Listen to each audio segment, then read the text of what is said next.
انتہائی افسوسناک خبر سے آپ کو آگاہ کرتے ہیں کہ دریائے کابل سے 2,70,000 کیوسک ریکارڈ کیا گیا پانی کا بہاؤ اٹک کے مقام پر پہنچ چکا ہے، اور دوسری طرف کابل کا پشتہ نوشہرہ کلاں کے مقام پر ٹوٹ گیا ہے، جس کے بعد سیلابی پانی مقامی آبادیوں میں داخل ہو گیا ہے۔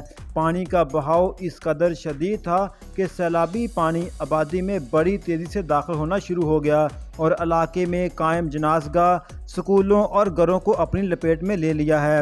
پانی کے بہاؤ کا 100 سالہ ریکارڈ ٹوٹ گیا ہے۔ جی ہاں ناظرین، پانی کے بہاؤ کا 100 سالہ ریکارڈ ٹوٹ چکا ہے۔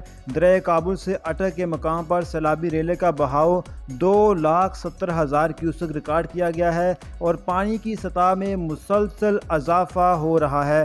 ماہرین کا کہنا تھا کہ دریائے کابل میں پانی کے بہاؤ کا 100 سالہ ریکارڈ ٹوٹ گیا اور 100 سال بعد یہ صورتحال دیکھنے میں آئی ہے۔ دوسری جانب تربیلا سے چھوڑا جانے والا 4,18,000 کیوسک پانی آج دوپہر تک اٹک پہنچے گا، جس کے بعد مجموعی طور پر 6 لاکھ سے زائد کیوسک کا سیلابی ریلا کالا باغ بیراج کی طرف بڑھے گا۔